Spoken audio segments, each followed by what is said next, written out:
Hey guys, today I'm going to show you how to change the water pump on this 2016 Ford F150 with the 5.0 V8 engine. If this video is helpful, can you smash that thumbs up button and leave a comment down below for the algorithm? Really helps out a lot. First thing we're going to do is drain the radiator. The radiator drain is right up under here.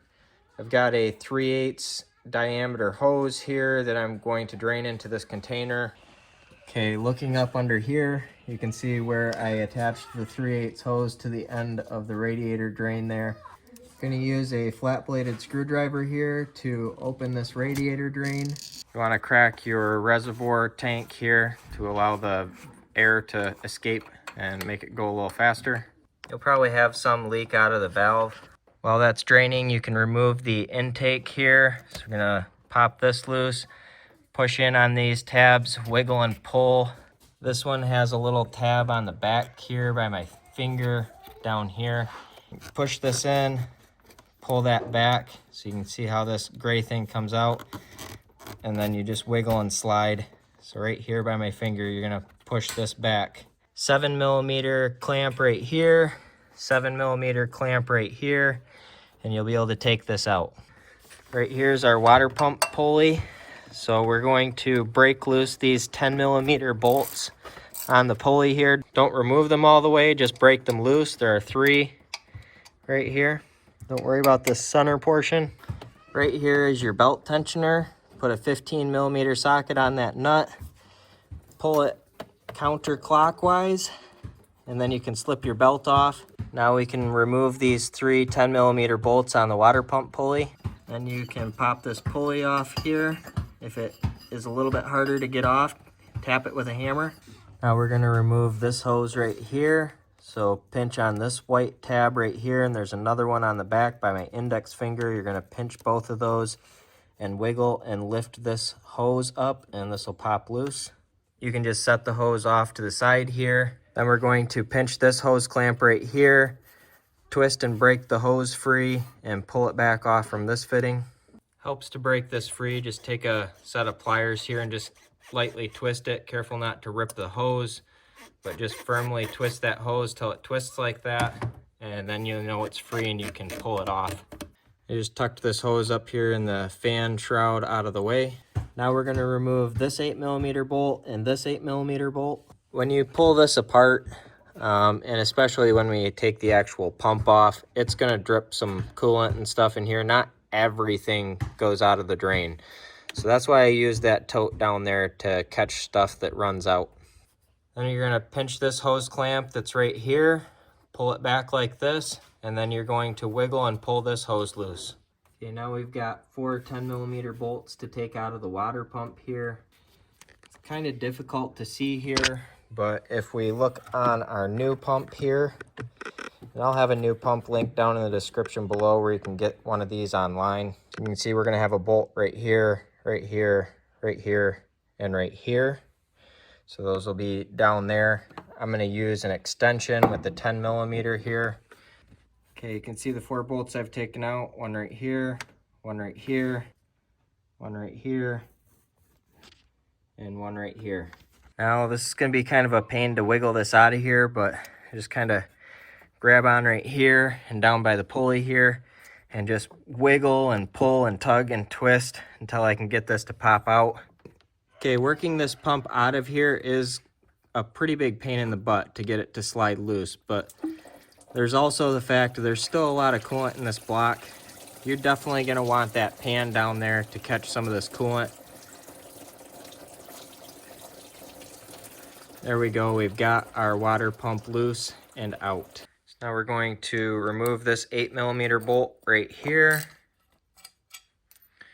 Then we are going to twist this fitting loose and take it out. It'll be kind of difficult to get out, but you just keep twisting and pulling and eventually you'll get it to work loose. Then we're going to take this orange O-ring out right here. Just stick a pick or a knife or something in there and pry that out. Our new pump comes with some new O-rings and seals here. So we're going to take this O-ring and put it where that old one was. Before we put this back in here, I just dipped my finger in some coolant and just rubbed it on that O-ring to help lubricate it a little bit. Then we're just going to twist and get it to seat down there flush, and then we can put our bolt back in. One minor issue I ran into here is that they didn't tap this hole down far enough, so this bolt actually bottomed out at the bottom of the hole without getting this tight. I just took a hacksaw and just cut a little bit of that bolt off, and problem solved. When you get this tightened down, this piece shouldn't wiggle at all. It should be in there nice and tight. Before, when that bolt was bottomed out, you could take this and twist it around and move it around. It wasn't all the way tightened down, so keep an eye out for that. Before we stick this back in there, I'm going to take a little bit of coolant and just lube up this O-ring like I did with this other one. If you see any crap or anything like that here on the mating surface, make sure to clean it up. This one looks pretty clean. So we're going to stick the pump back in here and start putting our bolts back in place. Once you've got those bolts finger tight in there, you can see we're not up tight to the block. It's hard to push that O-ring in there.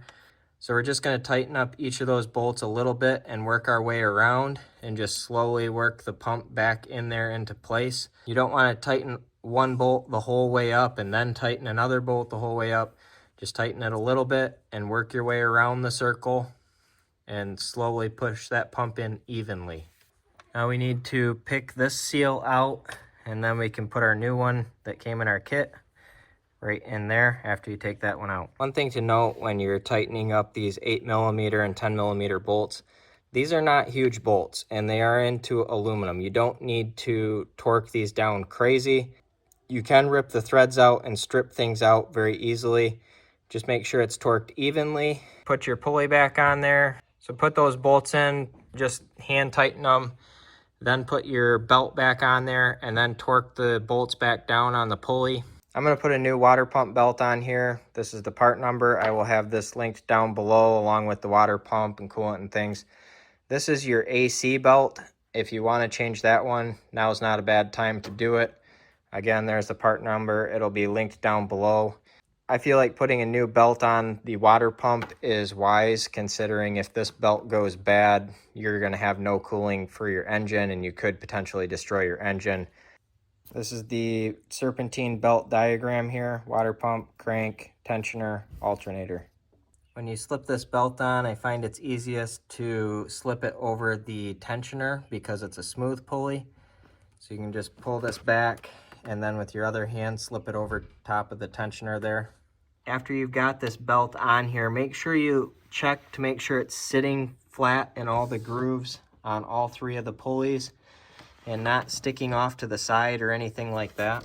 I tighten these 10mm bolts on the pulley here until the pulley starts squeaking and turning on the belt. This is a brand new belt, so it's going to be as sticky as it can get, and I'm just torquing those down as best I can that way.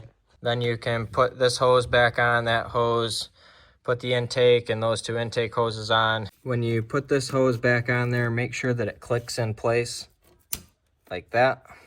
At this point, it's pretty simple. Just put your intake tube back in here, reattach those hoses. They just basically push on and tighten up the hose clamps.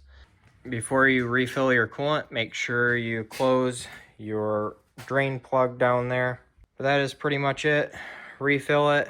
Keep an eye on the temperature level and make sure that it doesn't overheat. You may need to add a little bit more coolant at some point. Remember, keep an eye on your minimum and maximum here. So put a little Prestone antifreeze in here. This is safe to mix with all coolants and colors. It's a universal, so you can top off with that. I'll have this link down in the description below as well. But that is pretty much it. I hope you found this video helpful. If you did, smash that thumbs up button. Leave a comment down below for the algorithm. Thank you for watching and have a good one.